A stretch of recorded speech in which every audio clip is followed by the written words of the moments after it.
So when you actually come to Mallorca, the main attraction that you'll notice, you'll see it from as soon as you come to Palma itself, which is the capital basically of the Balearic Islands, is this cathedral here. Took 300 years to build, 300 years, long time. Before that, of course, it was a mosque. Palma is a resort city and capital of Spanish island of Mallorca. And in this video, we'll go on a tour of this city. And I will tell you why you should visit this city, which is often overlooked by tourists. But before we do that, please make sure to subscribe to the channel and hit the bell notification, as it really helps out with the growth of this channel. And without further ado, this is Palma de Mallorca. So today I've decided to actually come to Palma de Mallorca, and I've thought about why not do a tour of the city. So I met this guy called James, I think it's Weibo. And he's asked me to come to Statue of James, which is right there. And what we're going to do is we're going to go around Mallorca and we're going to see what's special to see over there. I'm joined by Kate over here.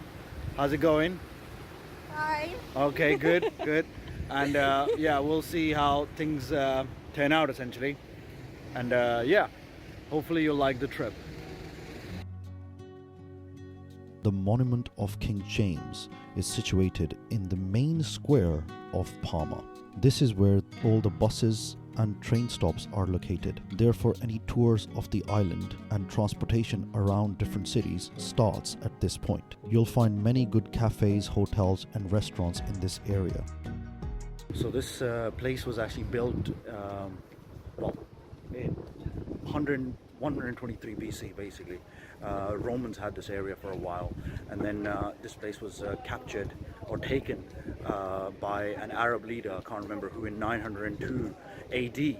And Arabs ruled this area for about 300 years. And right now I'm actually walking in the Saint Miguel street, I suppose. I don't know the exact name specifically, but this place was absolutely stunning.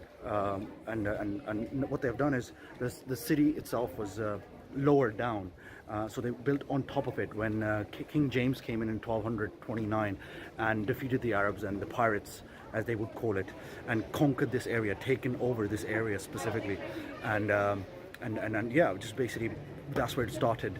The whole Arab conquest had finished, and these guys have taken over. And since then, this is fully controlled by Spain and Barcelona, essentially, because King James was he was ruling Barcelona, right? Well, the Kingdom of Aragon. Kingdom of Aragon, which is Catalonia, would you call it? Yeah, it's nowadays Catalonia. Catalonia. And it's the community of Aragon. Mm-hmm. I'm joined by Weibo over here, who is our tour guide, and he's really helping us out here, trying to understand and expand our horizons, I suppose, about this city. So thank you so much for doing that. Thank you.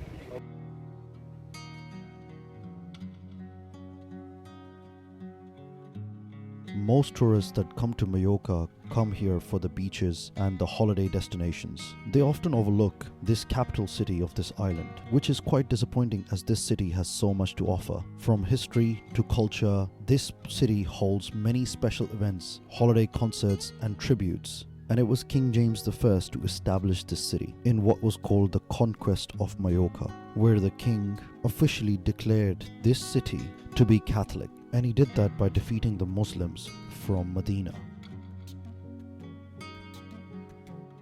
So right now I'm in Plaza Mayor, which is the main plaza here, built in, I think, in 1900s, as Weibo tells me. Plaza Mayor is a traditional main square which holds markets and fiestas. It is in fact a large longitudinal square built on the site of San Felipe Neri convent in Palma. It was the seat of the Inquisition until 1838. Today there are many apartments in the square that are offices and residential homes, and on the ground floor you'll find many restaurants and bars. The square also holds an artisan market during most weeks. So right now we're going to La Rambla, which is in also in you might wonder, is it La Rambla in Barcelona? But it isn't, because they also have a La Rambla. But this place was actually a river, and after some floods and stuff, they diverted the river outwards to the city walls, I suppose, and constructed this area over here. And now you know, it's a good area and nobody dies, basically. La Rambla is an elegant paved avenue which is located in central Palma. The tree-lined boulevard shares some characteristics with La Rambla in Barcelona. It is specifically designed for pedestrians with traffic flowing on either side of the paved walkway. There are fresh flower stalls lined up in the center. However, La Rambla in Palma is much shorter and quieter than that of Barcelona. And I quite like that about this place. You can get to south side of La Rambla by following the steps to bars and restaurants from Plaza Mayor. A lot of the buildings that you'll see in this place are inspired by Gaudi. So they're postmodernism. So when you come over here, when you look at the buildings, a lot of the buildings were built in 1900s. Probably 1911, I was told actually by Weibo over there. But yeah, you'd be absolutely inspired and gobsmacked at how similar this looks to Barcelona when you're in Barcelona city center. This is extremely, extremely similar. And you'd actually enjoy coming over here and seeing different sort of architectural works and the buildings that have been made, like one of the hotels that I was showing you before. It's absolutely stunning, absolutely beautiful, and all of it is literally inspired by Gaudi itself. So yeah, something to take notice of when you're here as well in the city and you want to explore and understand the grounds that you're walking on has a lot of history behind it as well. This city is an oasis of incredible architecture. Along with its lush gardens and historic patios, Palma holds some of the greatest modernist structures outside of Barcelona, including the works of Antonio Gaudi and Louis Dominique y Montaner. Plaza de la Reina, Square of the Queen. Love it. And the one with the flag is the Royal Palace. So that's where the king or queen comes and stays, right? Yes, it's one of the official residences of the Royal Spanish family. Interesting. And of course the cathedral. And the cathedral. The big one. Nice. Love Main it. facade. Of course, the Almudena facade, because the royal palace is of Arab origin. They called it Almudena. Almudena. Nice.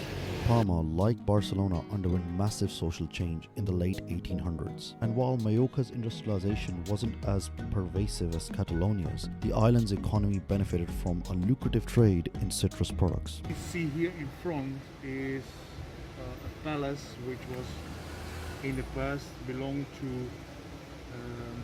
one of the richest men here in Mallorca, Juan Marc. And he obtained most of his wealth with smuggling in the first half of the 20th century. What was he smuggling? Cigarettes. Oh, okay. I thought like slaves or something. No. The view from the ocean looks particularly spectacular during sunset. Mallorca, in fact, has often been called the Isle of Light. The greatest light show around the island takes place in the evening when the sun sets, and I never cease to marvel at Palma when the sun is sinking behind the mountain ridge. This tree is 600 years old, Yes. and it was placed here from the north of the island to this. Why? Why did they do that? Because they wanted here in the center, in front of the town hall, like a symbol for peace. Along with one of the oldest trees in the Spanish Isles, you'll see lots of shrubs on some medieval walls of this city. And it is of course a fascinating sight, along with many alleyways, which has lots of graffiti. And this gives this city an urbanized look. King James I came obviously and conquered this area. But what he also did was the first king, the original king of this place was his son, James II, who decided to separate this place from Aragon. And he wanted this to be an independent country, so he declared it as one basically. So when you come over here, also remember that as a very nice piece of history basically. And I have saved the best for last, which is this city's main cathedral, also known as Cathedral of Santa Maria.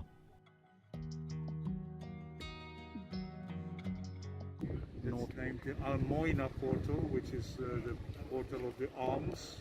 Okay. Alms, things you give to the poor. Yes. Because there's a small house over there, where's also nowadays the entrance of the museum, where they threw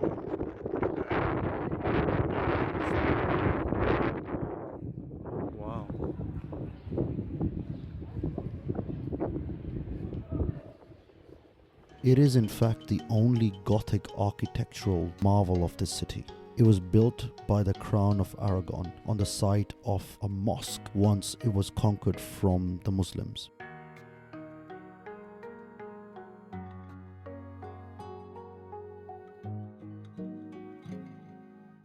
Mosque then. It was originally a mosque Interesting. until the 1400 or more or less. It's one of the highest Gothic cathedrals in Europe, more than 43 meters high Wow. and 121 meters long. Hmm. They also call it the Cathedral of Light because it has 6 rose windows and more than 50 side stained windows. Hmm. So during the day when you go inside, you see the sun coming through those Yes, windows, and it's Yeah. colorful. yes. Mhm. Also, that's interesting that here occurs twice a year a light phenomenon, which is called the phenomenon of the 8th. That happens the 11th of November and 2nd of February, when the sun comes up here in the east. Hmm. The light goes through this east rose window, Oh, why? and the reflection is situated just below the west window, so that an 8 instance is like this idea. Brilliant. So only during those 2 dates you can see the perfect 8. Wow. 11th of November and 2nd of February. 2nd of February. Wow. And then normally the whole cathedral is full with people. That's because this east window, this rose window, has more than 1100 small glass pieces. And how much does it cost to go in? Like, what's the entrance fee? To the cathedral and all the chapels and the museum, €7. Oh wow. So when you actually come to Mallorca, the main attraction that you will notice, you'll see it from as soon as you come to Palma itself, which is the capital basically of the Balearic Islands, is this cathedral here. Took 300 years to build, 300 years, long time. Before that, of course, it was a mosque, and yeah, I mean, it's a fascinating architectural marvel that was mainly designed, or I suppose built by various Balearic architects. Even Anthony Gaudi himself went in and did some work on the inside. So you'll see a bit of post-modernism work when you're actually inside of the cathedral. It costs about €7 to see the cathedral itself and a lot of the other chapels that are associated with the cathedral. So when you come over here, that's something that you definitely have to consider and see. And I'm sure that you will definitely enjoy it as well, because this place has a lot to offer, and the cathedral is the main attraction as to why you will want to come here and check it out. Besides, of course, the sun and the sea.